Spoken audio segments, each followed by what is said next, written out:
Baik, shalom. Sekali lagi, shalom. Ya, selamat hari Natal buat kita sekalian. Dan terima kasih untuk kesempatan yang diberikan bagi saya pada hari ini untuk menyampaikan firman Tuhan bagi kita.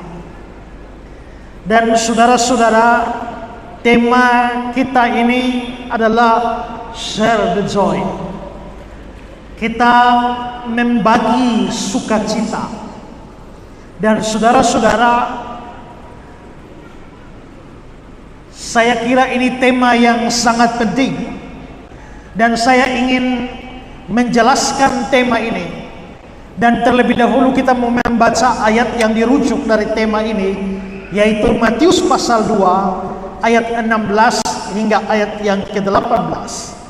Ayat-ayat yang akan saya pakai sudah saya siapkan di dalam slide, saudara boleh memperhatikan di sana. Ketika Herodes tahu bahwa dia telah diperdayakan oleh orang-orang Majus itu, dia sangat marah. Lalu dia menyuruh membunuh semua anak di Bethlehem dan sekitarnya, yaitu anak-anak yang berumur 2 tahun ke bawah, sesuai dengan waktu yang dapat diketahui dari orang-orang Majus itu. Dengan demikian genaplah firman yang disampaikan oleh Nabi Yeremia. Terdengarlah suara di Rama, tangis dan ratap yang amat sedih. Rahel menangisi anak-anaknya dan tidak mau dihibur sebab mereka tidak ada lagi. Saudara-saudara yang terkasih, Natal identik dengan hari sukacita, hari yang bahagia, hari yang penuh dengan kegembiraan. Bahkan kitab suci sendiri mengatakan hal seperti itu.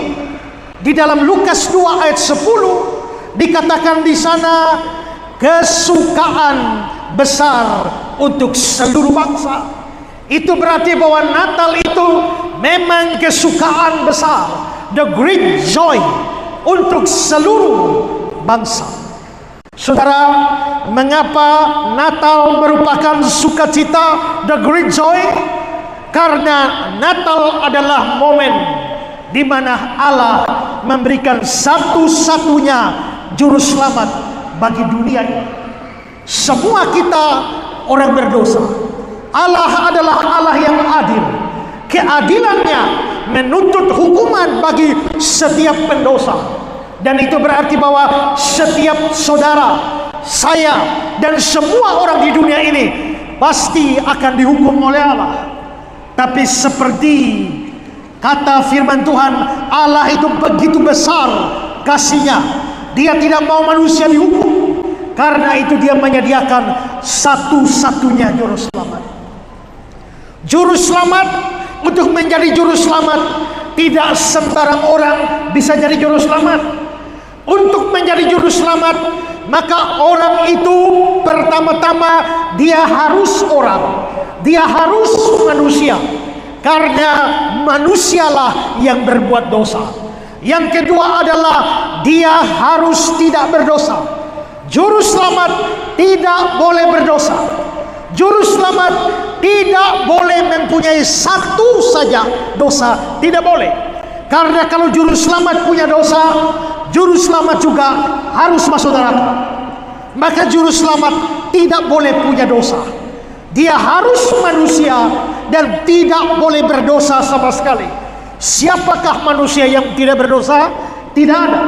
Kalau begitu di seluruh dunia ini tidak ada manusia yang layak jadi juru selamat.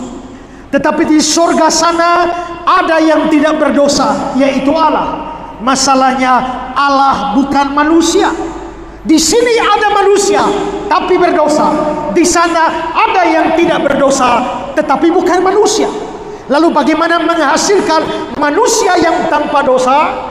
Maka solusi yang diberikan Allah itu adalah Allah yang suci, Allah yang kudus, Allah yang tidak berdosa itu. Dia menjadi manusia. Dan itu adalah Natal. Sehingga Natal itu adalah penyediaan juru selamat bagi dunia.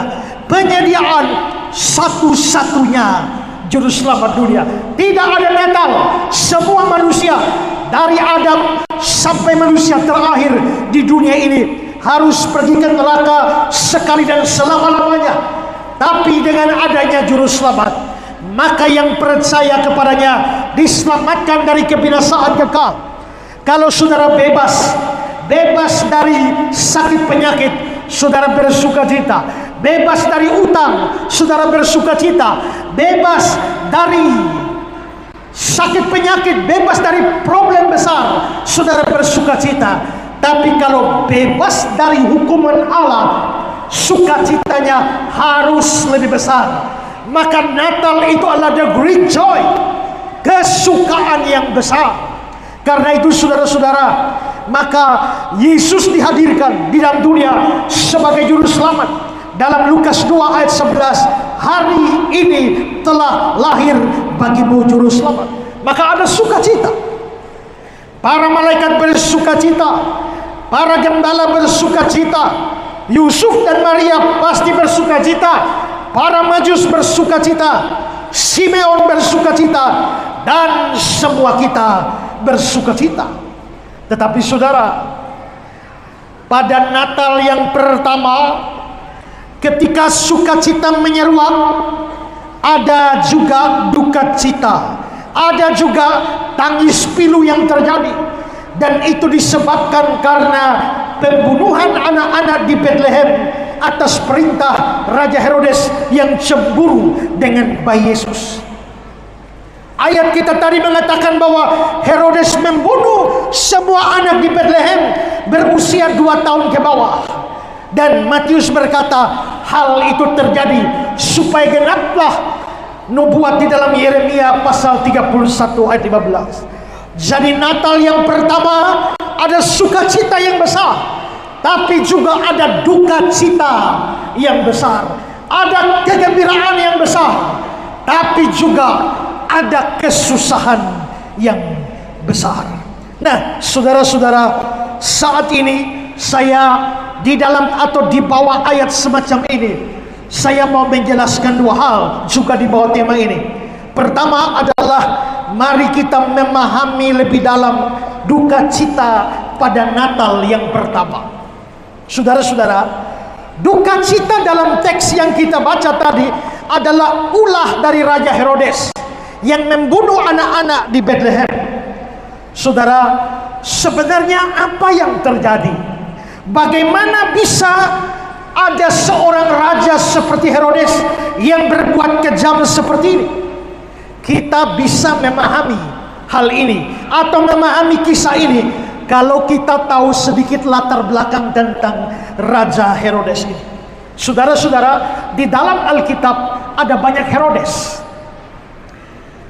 Herodes di Alkitab itu adalah keturunan dari Herodes ini.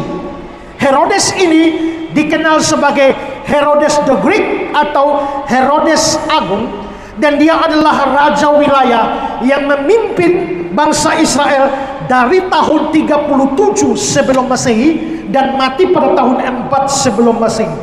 Kalau saudara lihat gambar ini adalah patung dari Raja Herodes. Herodes ini dia menjadi raja orang Yahudi.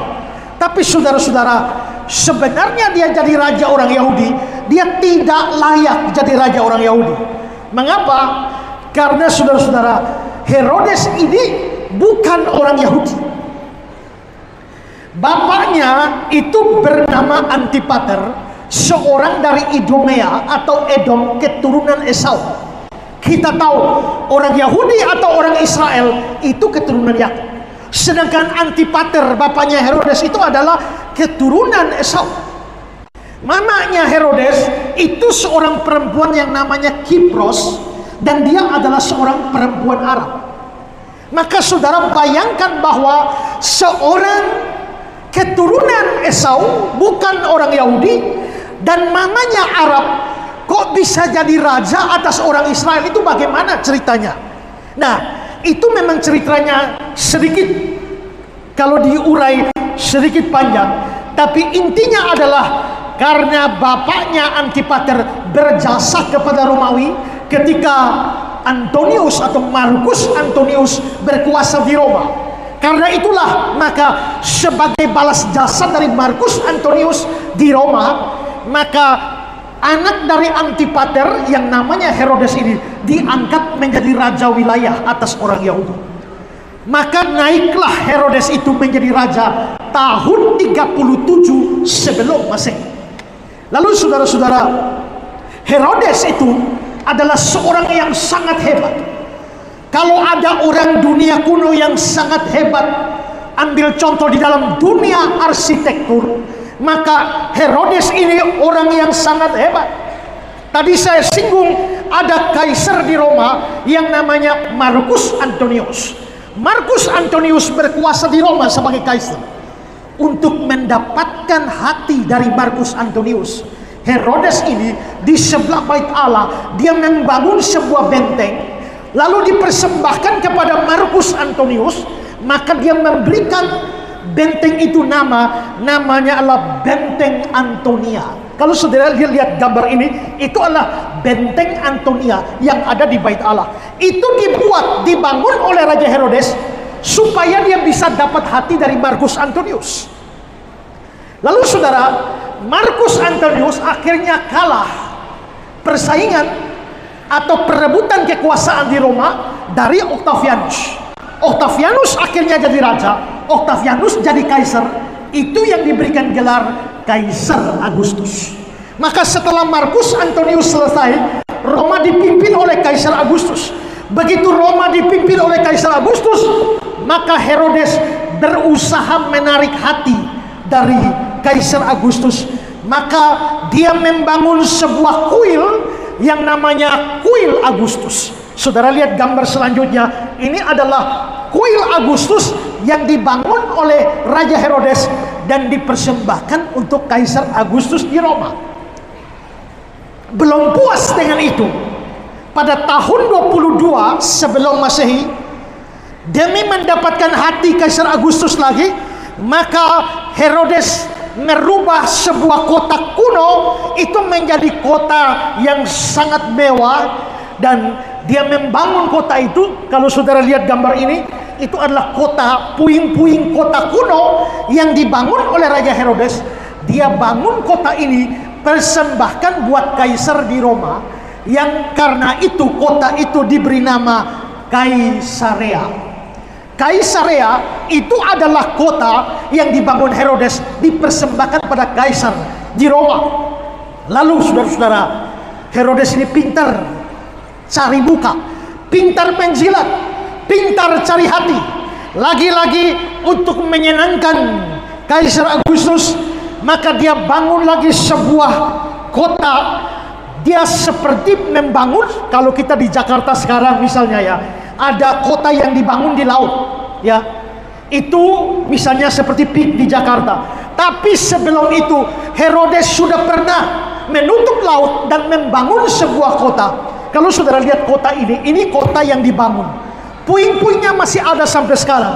Kalau lihat gambar berikut lagi, ya, saudara lihat di sana. Ini namanya Sebastos. Dan Sebastos ini dalam bahasa Yunani adalah Agustus. Jadi memang Herodes itu dia mencoba mengambil hati dari Kaisar Agustus. Herodes ini orang hebat. Di sebuah gunung yang sangat tinggi, dia mulai memangkas puncak dari gunung itu, bukit batu itu, lalu dia bangun benteng di dalamnya, dan namanya Benteng Masada. Kalau saudara lihat, ini adalah Masada, dan Herodes mempunyai tempat rahasia dari istananya itu supaya sampai pada benteng ini. Maka saudara-saudara, Herodes ini orang yang sangat hebat. Tapi saudara-saudara, rupanya kehebatan Herodes begitu hebat, tapi dia tidak mendapatkan hatinya orang Yahudi. Dia dapat hatinya Markus Antonius, dia dapat hatinya Kaisar Agustus, tapi dia tidak mendapatkan hati orang Yahudi. Orang Yahudi sangat benci Herodes. Kenapa? Karena pertama, dia bukan orang Yahudi. Seperti saya jelaskan tadi, dengan Bapak Edom, Mama Arab, bagaimana dia bisa jadi raja Yahudi? Maka orang Yahudi tidak menerima Herodes. Kedua saudara, Herodes itu dianggap sebagai kaki tangan Roma. Yang ketiga, karena Herodes sangat pro kebudayaan Yunani yang ditolak oleh begitu banyak orang Yahudi. Yang keempat adalah bahwa Herodes itu mengangkat siapa saja yang dia kehendaki jadi imam besar. Padahal menurut aturan Yahudi, yang jadi imam besar harus keturunan Harun. Maka ini membuat orang Yahudi sangat benci sama Herodes. Dan orang Yahudi karena terpaksa tunduk pada Roma, orang Yahudi bilang, kami tunduk hanya karena Roma berkuasa, tapi kami tidak akui engkau sebagai raja kami. Suatu hari nanti orang Yahudi akan mempunyai raja sendiri, namanya Mesias. Dan kalau Mesias datang, Herodes, kamu akan selesai. Kalau Mesias datang, kamu akan dihabisi. Maka saudara-saudara, Herodes itu juga takut terhadap orang Yahudi. Dia berusaha dapat hati orang Yahudi. Maka Herodes mengawini seorang perempuan Yahudi dari keturunan imam yang namanya Maryamne, supaya dapat hati orang Yahudi, kawin sama orang Yahudi. Herodes juga pernah pada tahun 37 sebelum Masehi terjadi kehausan, kekurangan air. Herodes bikin saluran air yang sangat panjang dari luar kota masuk ke kota Kaisarea dan mengalirkan air untuk rakyat. Rakyat minum airnya tapi tolak Herodesnya. Itu yang namanya akuaduk. Pada tahun 25 sebelum Masehi terjadi kelaparan besar. Herodes keluar semua emas, perak dari perbendaharaan kerajaan, beli gandum dari Mesir, kasih makan rakyat. Rakyat makan gandumnya tapi tolak Herodesnya. Lalu saudara-saudara, Herodes bangun sebuah tempat hiburan di kota Kaisarea, yaitu sebuah teater di Kaisarea. Orang Yahudi nikmati teaternya, tapi Herodesnya mereka tolak. Dan akhirnya orang bilang sama Herodes, "Hei Herodes, kalau kamu mau dapat hati orang Yahudi, ada caranya. Kamu harus tahu apa yang paling dirindukan oleh orang Yahudi." Apa yang paling dirindukan oleh orang Yahudi? Itu bait Allah. Kita tahu bait Allah didirikan oleh Raja Salomo, tapi hancur oleh Nebukadnezar dari Babel. Zaman Esra Nehemia dibangun kembali, tapi kalah megah. Maka begitu usul itu dikasih tahu oleh Herodes kepada Herodes, "Herodes, kamu bangun bait Allah, maka orang Yahudi pasti akan terima kamu." Maka Herodes memulai mega proyek dengan bangun bait Allah. Maka bait Allah pada zaman Yesus itu dibangun oleh Herodes. Bait Allah itu begitu mewah, lebih mewah dari bait Allah Salomo di dalam Perjanjian Lama.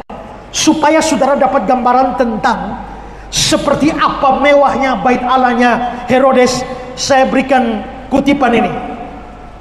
Saat itu dia telah memakai 1000 buah kereta untuk mengangkut batu-batuan dan kayu. 10.000 orang buruh yang mempersiapkan bahan bangunan.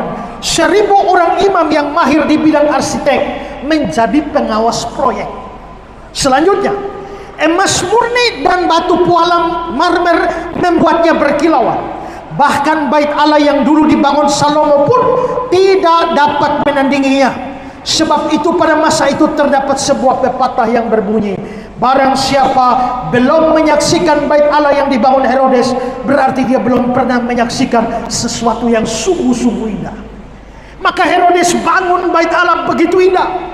Saudara ingat cerita Tuhan Yesus dan murid-murid memandang bait Allah di Markus 13 ayat 1. Ketika Yesus keluar dari bait Allah, seorang muridnya berkata kepadanya, "Guru, lihatlah betapa kokohnya batu-batu itu dan betapa megahnya gedung-gedung itu." Maka Herodes bikin bait Allah. Bait Allah zaman Yesus itu dibangun oleh Herodes demi mendapatkan hati orang Yahudi. Tapi sayangnya saudara-saudara, orang Yahudi pakai bait Allahnya, tapi Herodesnya tetap mereka tolak. Tapi terlepas dari semua itu, Herodes hidup dalam ketakutan. Karena orang Yahudi menanti-nantikan raja mereka yang namanya Mesias. Selalu didengungkan, hei Herodes, kalau Mesias datang, kamu akan dihabisi. Kalau Mesias datang, kamu akan tersingkir dari kursi kerajaan, dari tahtamu. Kamu akan tersingkir karena Mesias akan menduduki tahta kerajaan. Maka ini bikin Herodes takut sekali sama Mesias. Tapi saudara-saudara, terlepas daripada itu, Herodes ini mempunyai sebuah keburukan yang luar biasa. Herodes adalah orang yang sangat curiga dan kejam luar biasa. Saya berikan dua kutipan untuk menunjukkan betapa kejamnya Herodes. Perhatikan kata-kata dari William Hendrickson. Dia bilang begini, Herodes mencintai kekuasaan lebih daripada apapun. Karena itu kecurigaan yang terkecil bahwa seseorang telah muncul dan mungkin ingin menyingkirkan dia dari tahtanya sering menyebabkan reaksi langsung dari dia. Dia harus mati. Siapa saja dicurigai Herodes harus dibunuh mati. William Barclay bilang begini, Herodes ternyata mempunyai sikap dan sifat yang sangat keras. Dia adalah orang yang selalu curiga. Makin tua kecurigaannya makin besar, sehingga pada masa tuanya dia dianggap sebagai seorang yang suka membunuh. Jikalau dia mencurigai seseorang yang kira-kira akan menjadi lawannya serta membahayakan kedudukannya, maka orang tersebut akan segera dibunuhnya. Herodes adalah orang yang sangat terkenal karena jiwa dan semangat pembunuhannya. Nah, maka saudara-saudara, sebelum pembunuhan anak-anak Bethlehem, Herodes itu sudah biasa membunuh. Saya akan menceritakan kepada saudara apa saja yang dilakukan oleh Herodes. Pertama-tama, saudara-saudara, saya bikin daftar korban-korban Herodes.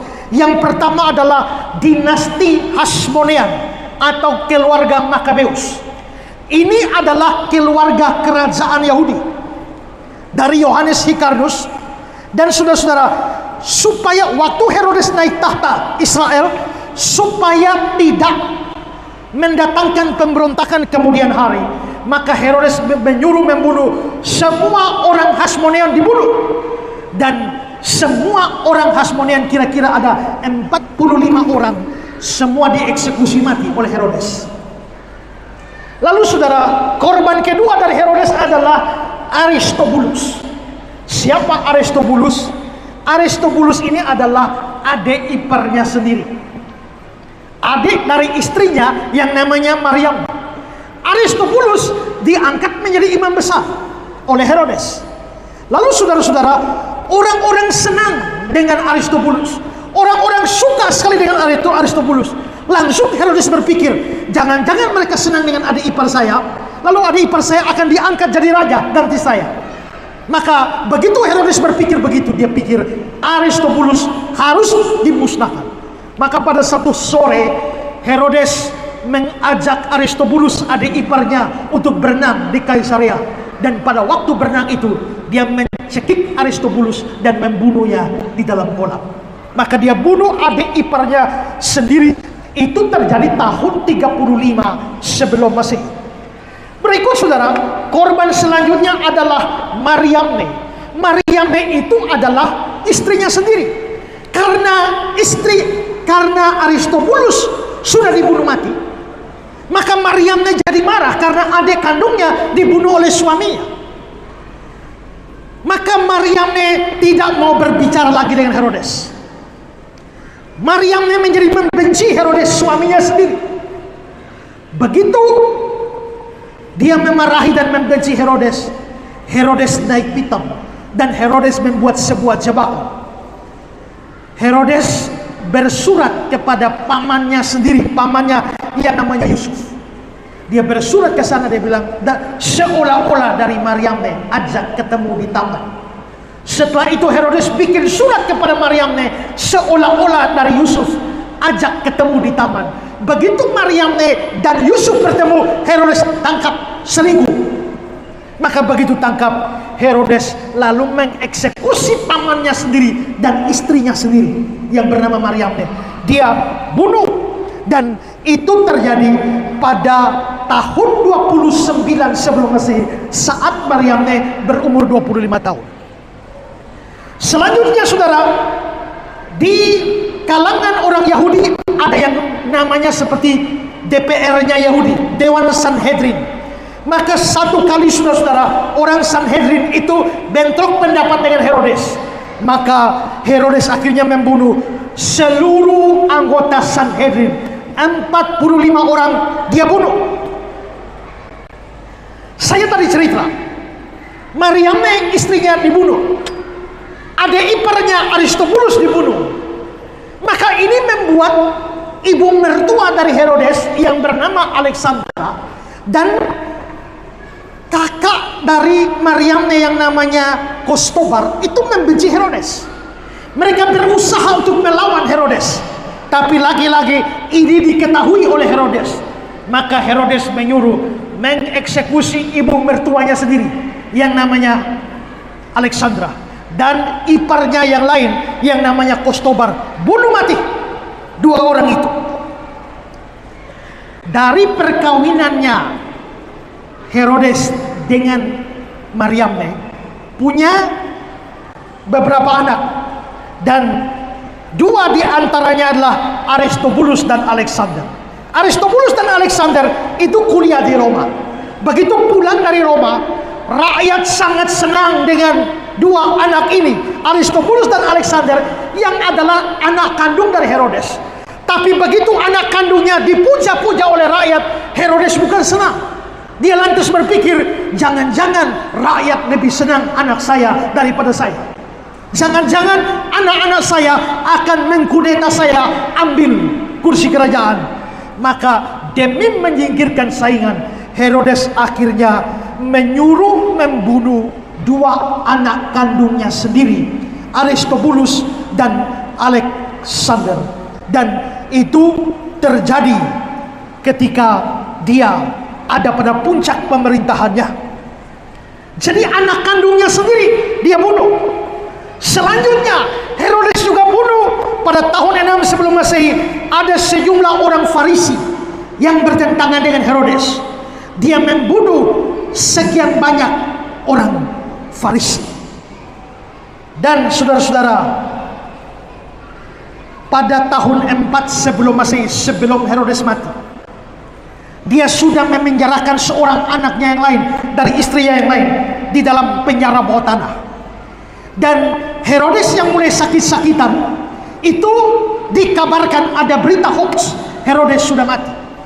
Begitu ada kabar hoax, Herodes sudah mati, maka anak yang dipenjara di bawah tanah itu menjadi kegirangan, bapaknya sudah mati, tapi ternyata hoax.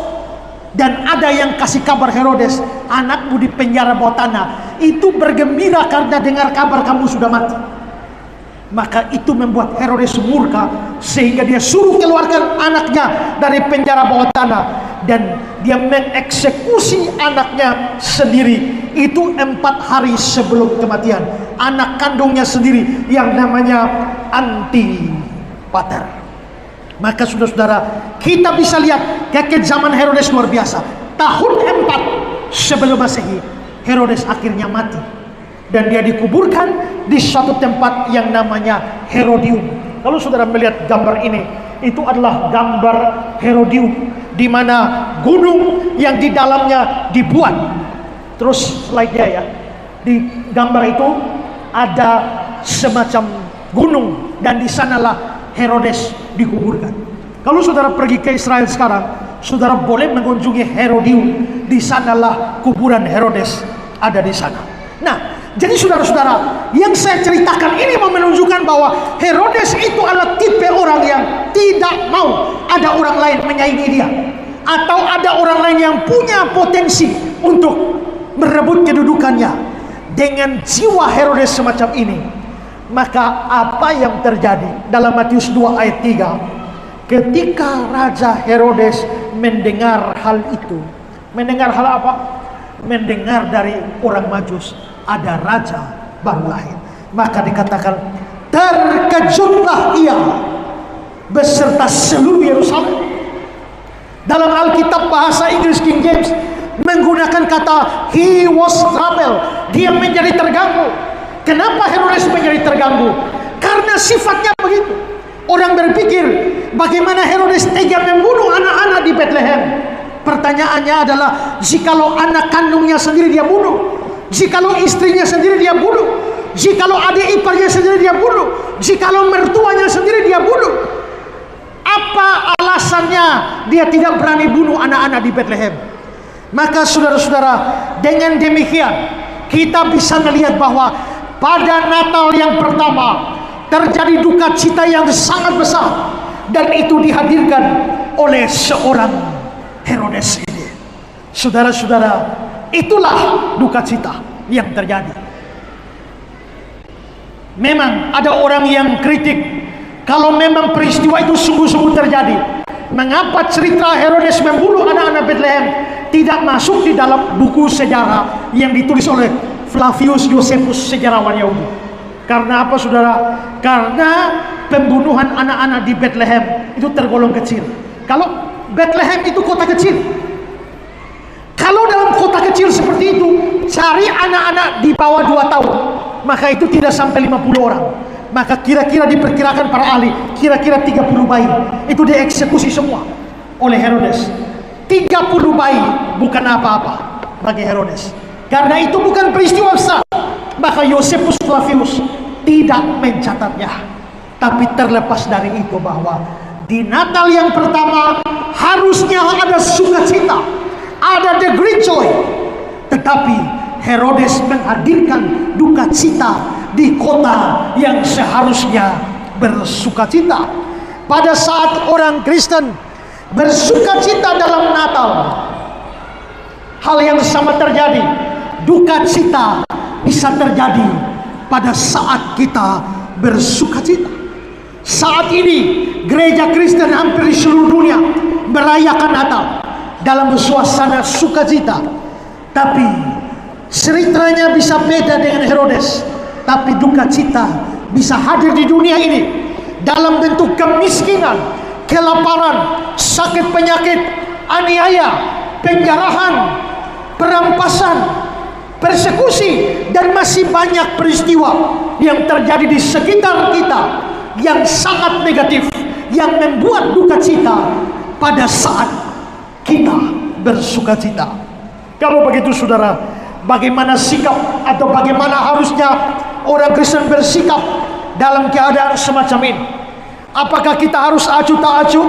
Yang penting kita happy, yang penting kita joy? Tentu saja bukan itu yang diajarkan oleh firman Tuhan. Kalau begitu, bagaimana? Ini mengantar saya pada pembahasan saya yang kedua, yaitu sikap orang percaya. Saudara-saudara, sikap orang percaya dalam kondisi semacam ini, menurut saya, itu haruslah dilandasi pada spirit Natal. Spirit Natal yang paling kental itu adalah kasih. Karena Alkitab bilang, karena begitu besar kasih Allah. Saudara-saudara, kasih itu apa? Kalau kasih harus didefinisikan dalam satu kata, maka kasih itu bisa didefinisikan sebagai memberi. Dan itu yang terjadi pada waktu Natal. Natal itu bicara kasih. Maka kita lihat bahwa karena Allah mengasihi dunia ini, Dia memberikan. Memberikan siapa? Memberikan Yesus Kristus, anaknya yang tunggal. Coba kita lihat juga Roma 5 ayat 8. Dikatakan di sana, akan tetapi Allah menunjukkan kasih-Nya kepada kita. Begitu Allah mengasihi kita, apa yang Dia lakukan? Kristus telah mati untuk kita. Maka Allah yang mengasihi kita itu memberikan Kristus bagi kita. 1 Yohanes 4 ayat 9. Dalam hal inilah kasih Allah dinyatakan di tengah-tengah kita. Bagaimana kasih Allah dinyatakan? Allah mengutus anaknya yang tunggal ke dalam dunia. Berarti kasih itu memberi. Kalau saudara mengatakan saya mengasihi kamu, maka saudara harus memberi, karena kasih identik dengan memberi. Maka di dalam konteks di mana waktu kita bersuka cita di dalam Natal, ada banyak duka cita, ada banyak kemiskinan, ada banyak orang yang sakit penyakit, ada banyak orang yang sedih. Maka orang Kristen dituntut untuk menyatakan kasihnya. Dan inilah kita bersuka cita dalam Natal. Tapi dalam konteks semacam ini, orang Kristen dituntut untuk share the joy, membagikan sukacita itu. Kalau begitu pertanyaannya, bagaimana caranya kita membagi sukacita? Bagaimana kita share joy kita itu kepada banyak orang di dunia ini? Saya membaginya menjadi dua. Pertama adalah kita harus memberikan bantuan praktis. Saudara, tentu saja di dalam perayaan Natal, saya yakin ada banyak berkat jasmani yang kita nikmati. Tapi mengingat situasi di sekitar kita juga, ada orang susah, ada orang sengsara, ada orang sakit, ada orang miskin, ada orang-orang yang tidak seberuntung kita. Maka kasih Natal itu harus mendorong kita juga untuk berbagi sukacita kita dengan mereka yang tidak seberuntung kita. Kita dapat memulai itu dengan memberikan bantuan praktis kepada mereka yang ada di sekitar kita. Makanan kita, pakaian kita, waktu kita, perhatian kita.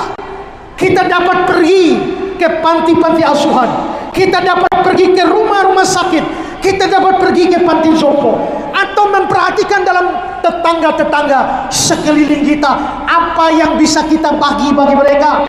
Karena itu merupakan bagian dari joy kita, sukacita kita yang dibagikan pada mereka. Saudara-saudara, kita menikmati kasih Allah di dalam Natal. Kita menikmati berkat Allah di dalam Natal. Kita bersyukur atas pemberian Allah. Seperti dalam Yohanes 3 ayat 16. Tapi ada orang pernah berkata begini, siapa yang mengamini Yohanes 3 ayat 16, siapa yang menerima Yohanes 3 ayat 16, harus juga melakukan 1 Yohanes 3 ayat 16. Yang menerima Yohanes 3 ayat 16 harus memperhatikan 1 Yohanes 3 ayat 16 dari penulis yang sama. Perhatikan 1 Yohanes 3 ayat 16. Demikianlah kita ketahui kasih Kristus, yaitu Dia telah menyerahkan nyawanya untuk kita. Jadi kita pun wajib menyerahkan nyawa untuk saudara-saudara kita. Barang siapa mempunyai harta duniawi dan melihat saudaranya menderita kekurangan, tapi menutup pintu hatinya terhadap saudaranya itu, bagaimana kasih Allah tetap di dalam dirinya?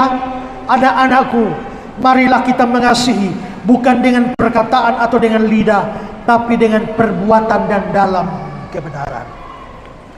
Ada seorang penulis namanya John Stott. Dia menulis sebuah buku judulnya Isu-isu Global. Di dalam buku itu John Stott membuat atau menceritakan sebuah peristiwa. Ada seorang ibu janda yang sakit, miskin, tidak punya rumah, kedinginan, kesepian, tidak punya siapa-siapa. Dia tidak tahu mau minta tolong sama siapa. Dan ibu janda ini kenal dengan seorang pendeta. Dan karena itu saudara-saudara, dia datang kepada pendeta, Pak Pendeta, bisakah menolong saya? Saya lapar, saya haus, saya miskin. Lalu pendeta bilang, baik, kami akan rapat majelis. Dan rapat majelis berkali-kali, tapi tidak pernah ada bantuan buat ibu itu. Satu kali ibu itu datang lagi, pendeta, saya sakit, tidak bisa berobat. Pendeta bilang, nanti kami bicarakan di gereja. Dan tidak ada bantuan apa-apa buat janda itu. Satu kali janda itu datang berkata, pendeta, saya sudah tidak punya rumah. Karena rumah tempat saya menumpang, tuan rumahnya tidak izinkan saya tinggal di sana. Lalu pendeta bilang, baik, kami akan dukung dalam doa. Tapi tidak bikin apa-apa. Sampai akhirnya janda itu bikin surat buat pendeta. Suratnya seperti apa? Berikut surat dari janda itu. Janda itu bilang begini, aku kelaparan, dan Anda membentuk kelompok diskusi untuk membicarakan kelaparanku. Aku terpenjara dan Anda menyelinap ke kapel dan berdoa untuk kebebasanku. Aku telanjang dan Anda mempertanyakan dalam hati kelayakan penampilanku. Aku sakit dan Anda berlutut mengucap syukur atas kesehatan Anda. Aku tidak punya tempat berteduh dan Anda berkhotbah kepadaku tentang kasih Allah sebagai tempat berteduh spiritual. Aku kesepian dan Anda meninggalkanku untuk berdoa bagiku. Anda kelihatan begitu suci, begitu dekat dengan Allah, tapi aku tetap amat lapar, amat dingin, dan amat kesepian. Berapa banyak kita yang mengatakan kita menikmati kasih Allah, tapi kita membiarkan orang-orang sengsara di sekitar kita. Saudara-saudara, saya punya satu jemaat, suami istri. Keduanya rajin sekali kebaktian, setiap minggu datang. Tapi tiba-tiba saudara, mereka dua lama tidak datang kebaktian. Beberapa saat kemudian hanya suami yang datang. Minggu berikutnya hanya istri yang datang. Minggu berikutnya suaminya. Minggu berikut istrinya, tidak pernah bersama-sama. Lalu satu ketika istri datang tiap minggu, suami tidak pernah datang. Saya kaget ini. Satu hari saya berkunjung ke jemaat itu, lalu saya tanya, Pak, Ibu, kenapa dulu sama-sama datang, tiba-tiba hilang, tiba-tiba gantian, suami datang, istri tidak, istri datang, suami tidak. Setelah itu istri datang terus, suami tidak pernah datang. Lalu mereka cerita, Pak Pendeta, waktu dulu saya masih kerja, kami punya cukup uang untuk naik kendaraan pergi ke kebaktian berdua. Tapi saya di PHK sampai akhirnya uang tidak cukup lagi untuk pergi ke kebaktian. Tidak ada transportasi, maka kami hilang lama dari gereja. Setelah itu dapat kerja sedikit, tapi transportnya hanya cukup untuk satu orang. Maka kami dua sepakat, minggu ini suami yang pergi gereja, minggu depan istri lagi. Tapi tugasnya, kalau suami pergi ke gereja, dia dengar pendeta khotbah apa, pulang dia cerita istrinya. Tadi pendeta khotbah begini. Minggu depan, istrinya yang pergi gereja lagi, dengar khotbah seperti apa, pulang jelaskan suami. Terus ganti-gantian. Tapi rupanya yang istri lebih pintar dari yang suami. Begitu suami pulang gereja, tanya tadi khotbah apa, lupa. Akhirnya mereka dua sepakat, kalau begitu suami pergi ke gereja, pulang lupa, maka istri juga tidak dapat firman. Karena itu sepakat, istri yang pergi ke gereja setiap minggu, supaya dia ingat firman. Begitu dia pulang, dia bisa cerita sama suami. Waktu saya dengar begitu, saya kasihan sekali. Orang mau datang gereja saja sampai segitu macam. Tapi sementara itu ada banyak jemaat yang keluar kebaktian, pergi makan-makan di restoran, bisa habis 1 juta, 2 juta, hanya sekali makan. Maka saya bicara dari mimbar gereja, yang pulang gereja makan-makan banyak-banyak, stop. Bantu orang susah ada di sana. Jangan menikmati kasih Allah lalu tidak berbagi berkat itu, berbagi sukacita itu. Maka share the joy yang pertama itu bantuan praktis. Tapi share the joy yang kedua yaitu memberi kabar baik atau memberitakan Injil. Saudara bisa bagi makanan kepada tetangga, tapi habis dia makan mati tetap masuk neraka. Saudara bisa bagi pakaian kepada orang-orang miskin, dia pakai pakaian akan rusak, mati dia akan masuk neraka. Saudara bagi uang saudara habis, uang dia habis, mati tetap masuk neraka. Maka share the joy yang paling penting. Saudara harus memberikan atau berbagi yang bernilai kekekalan. Dan yang bernilai kekekalan itu tidak ada lain selain Injil Yesus Kristus. Maka begitu berita Natal datang pertama kali kepada para gembala dalam Lukas 2, 17-18. Dan ketika mereka melihatnya, mereka memberitahukan apa yang dikatakan kepada mereka tentang anak itu. Dan semua orang mendengarnya heran tentang apa yang dikatakan gembala-gembala itu kepada mereka. Itu berarti share the joy yang paling penting itu adalah kabarkan tentang Yesus. Tadi kita semua menyanyi, hai siarkan di gunung, di bukit dan di mana jua. Hai siarkan di gunung, itu share the joy. Maka share the joy paling penting adalah kabarkan tentang Yesus. Saya berikan satu kutipan dari Albert Barnes. Setelah melihat anak itu sendiri, mereka, para gembala sekarang memiliki bukti yang dapat memuaskan orang lain. Dan karenanya mereka menjadi pengkhotbah Injil yang pertama, pergi memberitakan pada orang lain Mesias telah datang. Salah satu tugas pertama mereka yang baru bertobat kepada Allah, dan tugas yang mereka senangi adalah memberitakan kepada orang lain apa yang telah mereka lihat dan rasakan. Saudara-saudara, berarti share the joy yang paling penting adalah saudara bagi cerita tentang Yesus sebagai juru selamat dunia. Saya mau tutup khotbah saya ini dengan sebuah cerita. Saudara, waktu saya kuliah teologi, saya kuliah di sebuah sekolah teologi yang punya peraturan bahwa selama kuliah 10 semester, satu semester harus mendapatkan jiwa baru. Injili orang, dapat satu orang baru yang non Kristen, sampai injili dia sampai jadi Kristen. 10 semester artinya dapat 10 orang. Sebelum dapat 10 orang tidak bisa wisuda. Maka saudara-saudara, mau tidak mau, bagaimanapun keadaan harus beritakan Injil. Satu hari saya berkunjung ke rumah jemaat, lalu ada pembantunya di sana. Begitu ada pembantu di sana, lalu saya tanya agamanya apa? Bukan Kristen. Lalu saya bilang sama tuan rumahnya, boleh nggak saya beritakan Injil kepada pembantu? Dia bilang boleh, silakan Pak. Akhirnya saudara, saya masih mahasiswa, saya datang hari Jumat, lalu saya mulai bicara Injil, tapi saya mau masuk Injil saya takut. Saya mau bicara nama Yesus saya takut. Saya coba cerita panjang lebar 1 jam, 2 jam, berakhir 2 jam, nama Yesus tidak saya sebut satu kali pun. Akhirnya saya pulang. Saya bilang tidak apa-apa, hari Jumat depan masih ada waktu. Hari Jumat depan datang lagi, sudah duduk sama ibu ini, ngobrol ngalor ngidul panjang lebar. Saya tidak berani omong nama Yesus satu kali pun. Minggu berikut lagi, datang lagi. Saya bilang, hari ini apapun terjadi, saya harus bicara cerita Yesus ke dia. Dan ternyata saya mulai cerita panjang lebar sini sana, dan pulang tanpa bicara tentang Yesus satu kali pun. Minggu keempat saya datang, persis tanggal 25 Desember 25 Desember 1999, saya ingat persis. Lalu saya bilang, ini kalau mulai dengan cerita panjang lebar tidak jadi bicara Yesus.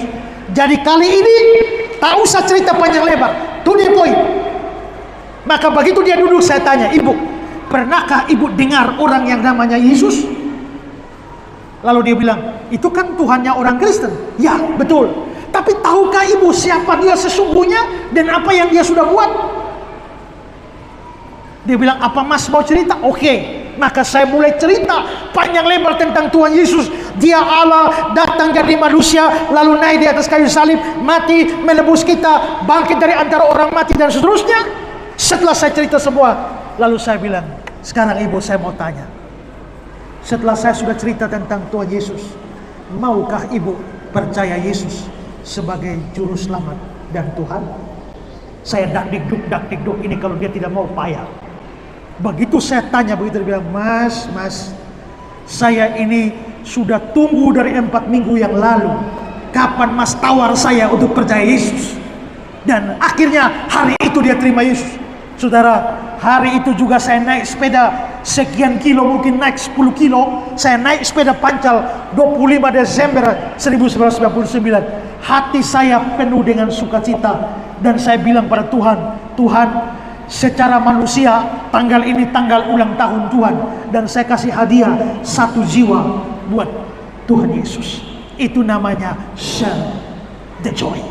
Karena itu saudara-saudara, kita menikmati sukacita. Sukacita kita bisa dibagi. Pertama, lewat bantuan praktis, dan yang kedua, lewat beritakan Injil.